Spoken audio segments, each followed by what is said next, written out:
Pai, do Filho e do Espírito Santo. Amém. Meus caríssimos irmãos em nosso Senhor Jesus Cristo, as leituras de hoje nos colocam diante de uma realidade muito séria. A realidade de que nós somos não deste mundo, mas caminhamos para o outro. Só que os caminhos deste mundo nos levam para um final feliz ou para um final desgraçado. O grande mal de hoje é que os homens vivem como se Deus não existisse, como se o Evangelho fosse uma página literária, ou quem sabe uma poesia muito comovente às vezes, ou então, quem sabe, uma dessas histórias da carochinha, um mito qualquer, que não tem muito significado na vida. Sim, tem alguma sabedoria, mas não muito mais do que isso. Os homens hoje nem se dão ao trabalho de negar a Deus. Eles simplesmente fazem e vivem como se Deus não existisse. É esse ateísmo prático que, na verdade, acaba por cortar qualquer relação com outro mundo. Há 30 anos atrás, saiu um livro que foi um best-seller. Esse livro entrou em todos os conventos, em todos os seminários, em todas as residências episcopais. Ele, afinal, estava na mão de todos os teólogos. Ele se tornou, inclusive, um livro popular. Chamava-se A Cidade Secular, de Harvey Cox, um protestante norte-americano. Nesse livro, ele dizia, inclusive, que nós estávamos caminhando para uma situação em que a religião ia desaparecer. Ela não representaria absolutamente mais nada na vida humana. Que para que as religiões sobrevivessem, dizia ele, seria necessário dedicar-se inteiramente ao mundo terreno.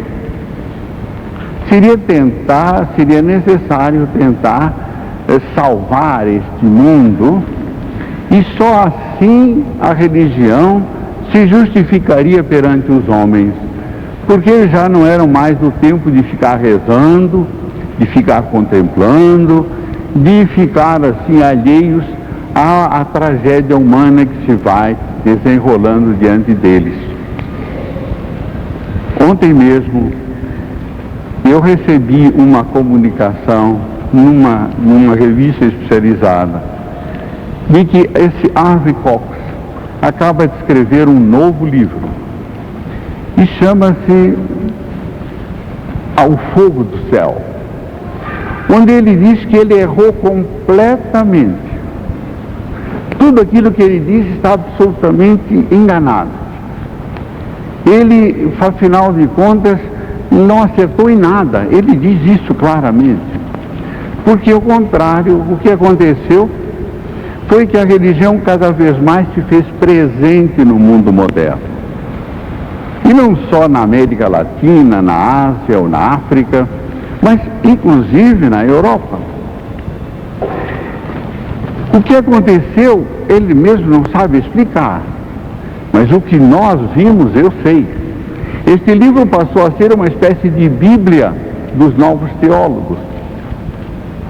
Uma espécie assim de figurino pelo qual as religiões deveriam pautar o seu comportamento. Não devia importar-se com a oração, não devia importar-se com o sobrenatural, não deviam pensar em dogmas, pelo contrário, seriam mitos.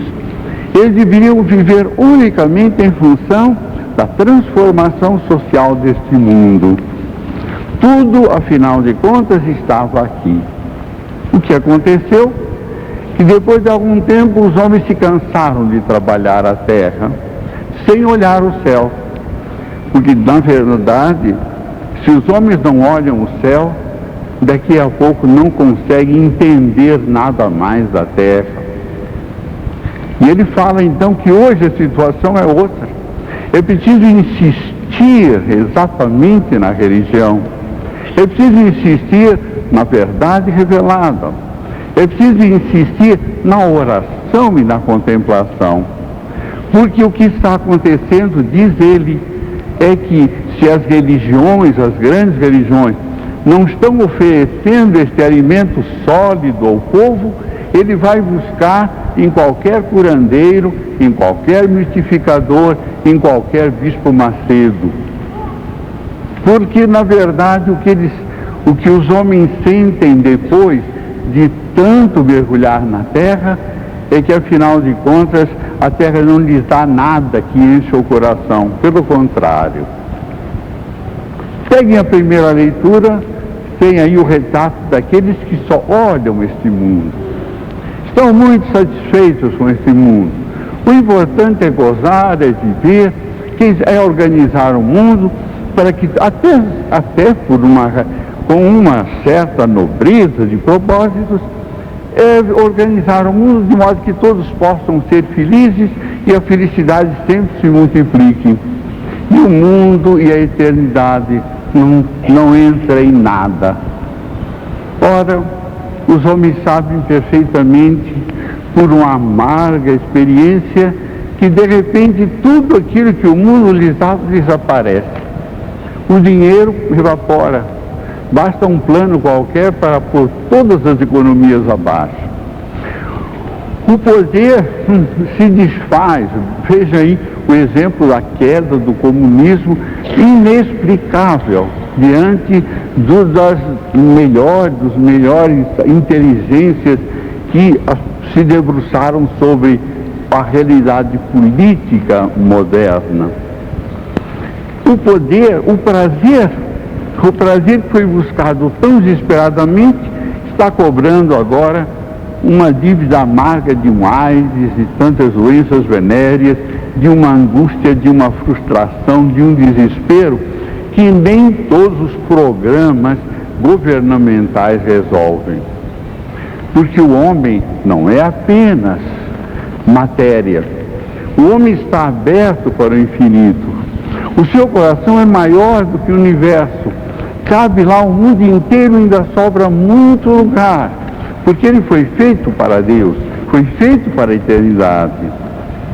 Por isso que São Paulo, na segunda leitura, vem dizer a Timóteo que ele precisa não só fugir das coisas más, mas precisa procurar a justiça.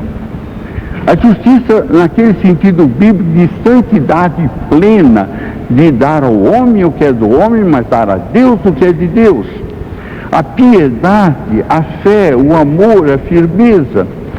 Sem este combate pela fé, a vida perde o sentido. Ele vai insistir com Timóteo, e a sua palavra vale para todos nós, que é preciso guardar o mandamento, guardar o mandato que nos foi entregue por Cristo. E é necessário anunciar Cristo para salvar os irmãos. No fundo, a vida vale não o bem que eu acumulo, não os títulos que eu coleciono, nem o poder que me faz enlouquecer de orgulho, mas a vida vale o bem que nós fazemos. A vida vale a bondade que vou semeando ao longo dos meus passos. A vida vale o amor, a fé, a esperança que eu sou capaz de semear no coração de todos aqueles que Deus colocou no meu caminho. Porque o meu dia chegará. E esse dia é decisivo, porque é ele que vai marcar a minha eternidade. E então não será mais possível fazer nada. Está aí o Evangelho, dizendo coisas tão sérias e tão graves. Aquele rico que tinha tudo o que queria, mas guardava tudo para si. Não era capaz nem de fazer amigos com a riqueza da iniquidade, como se disse no domingo passado. Aquele rico que pensava que ele era Deus, simplesmente. E mesmo quando ele dava, era para humilhar. Esse homem que fazia do prazer a razão única da sua vida. Ali ao pé dele é um pobre, que não recebe nem as migalhas que caem da sua mesa. Porque ele é desprezível, porque ele é ralé, porque ele é lixo, porque ele não faz nada. Afinal, seria tão bom, como querem os grandes desse mundo, eliminar os pobres, para que os ricos tenham mais sossego. Afinal, não foi este o plano de Kissinger em 74, de reduzir completamente a repopulação dos países pobres, para não terem tantos problemas a resolver os países ricos? Isso está lá para quem quer ler. O pobre incomoda, o pobre cheira mal, o pobre, afinal, está sempre implorando, mesmo que não diga nada, os seus olhos, a sua situação é realmente um toque de desassossego na minha consciência. E o pobre morre. Aquele que não teve nada, agora ele tem tudo. Ele tem a paz, ele tem a amizade de Deus, ele tem a intimidade com Abraão. E o rico epulão, o rico egoísta, o rico mau, esse está lá nas chamas. E aí ele vê o Abraão e pede que, afinal, pelo menos uma coisa o nosso pobre faça. Traga uma gota d'água no seu dedo para refrescar a sua língua.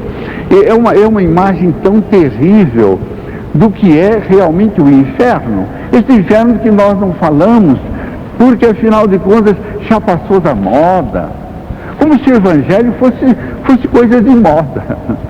Os evangelhos continuam. Harvey Cox escreveu há 30 anos uma coisa e hoje está dizendo totalmente o contrário daquilo que ele disse. Porque as coisas do mundo se modificam, se transformam e elas acabam se negando umas às outras. O evangelho não permanece. O evangelho de Madalena será pregado até o fim do mundo e o evangelho do rico epulão está sendo pregado agora, para dizer-nos que o que nós valemos não é o que nós temos, mas é a capacidade que nós criamos em nós de repartir com os outros, com os necessitados, aquilo que Deus nos dá, porque afinal de contas, sem a graça de Deus não teríamos nada. E vem o nosso homem para dizer a Abraão: mas pelo menos então mande o Lázaro lá falar com a minha família, porque assim, quem sabe, se salva os meus 5 irmãos. E qual é a resposta? Eles têm Moisés e os profetas, está aí a palavra de Deus. Ah, sim, mas se eles virem um ressuscitado, eles vão se converter. Ah, se vão se converter. Eu conheci um homem que assistiu o milagre de Fátima. E dizia que até hoje, quando ele lembrava que de repente ele, todo encharcado de água, ele ficou inteiramente seco e totalmente dominado por aquela luz que vinha do alto, ele estremecia, somente estremecia, porque ele não tinha fé. Os homens, quando não querem aceitar a verdade, ou porque a verdade é incômoda, ou porque ela vai exigir sacrifícios, ou porque ela, não sei, me colocará mal diante dos outros, eles arranjam tudo para não aceitar nem o testemunho de um morto ressuscitado. São capazes de dizer: talvez eu não tivesse morrido, quem sabe foi uma morte aparente, ou então eu tive uma ilusão qualquer. Não adianta, quando o homem não quer, nem Deus o dobra. Nem Deus o dobra. E por isso, se ele não aceita a palavra de Deus que é anunciada, então não temos mais nada a fazer. Claro, Deus continua mandando sempre as suas graças e as suas desgraças, que são graças, para acordá-lo. Mas na verdade, o homem é capaz de dizer sim, de dizer não, escolher o bem, escolher o mal. E ele tem essa capacidade terrível de afrontar o próprio Deus. O inferno está aí não como uma vingança de Deus, mas como uma advertência. Como se de repente nós tivéssemos no meio da caminhada uma placa enorme: abismo, cuidado. Exatamente, abismo, cuidado. Não vá por aqui, faz o bem, evita o mal, abre o coração aos necessitados. É isto que vale a vida. Naquele momento supremo em que nós nos sentimos diante da morte, eu lhes garanto, porque eu já experimentei isto, não vale a nada absolutamente, nem os nossos títulos, nem as nossas falsas ou verdadeiras grandezas, nem mesmo os nossos amigos. O que vale é aquilo que nós somos diante de Deus, e nós somos diante de Deus aquilo que nós nos fizemos durante a nossa vida, praticando o bem e evitando o mal. Meus irmãos, vamos pedir a nosso Senhor que essas verdades que podem nos perturbar, que perturbaram tanto aqueles amigos de Cox, que eles acharam que o Evangelho era só mito, quando o Evangelho continua sendo a verdade. E é a verdade que salva. Salva porque me afasta do mal. E a verdade que salva porque me arrasta para o bem. Vamos pedir a nosso Senhor que repensemos mais profundamente a nossa vida. Não estamos negando de modo nenhum que o Evangelho tem que se preocupar com este mundo. E a prova está aqui.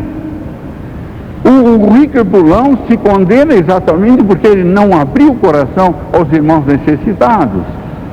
Ele não foi capaz de buscar a justiça. Mas de qualquer maneira, essa justiça ou essa transformação social nada vale absolutamente se ela não tiver adiante de si o horizonte da eternidade, a esperança do céu, o lugar para onde todos nós estamos caminhando, mas que só entramos mediante a apresentação das nossas obras. Dá conta da tua administração, diz o Evangelho. Meus irmãos, peçamos a nosso Senhor, pela intercessão de Maria e de nosso São Francisco, que nós estamos honrando nesta novena, que nós, a seu exemplo, possamos de fato viver intensamente este mundo, mas sem perder de vista a eternidade, e sabendo que qualquer decisão, qualquer passo que nós damos, ou nos leva para Deus ou nos afasta dele.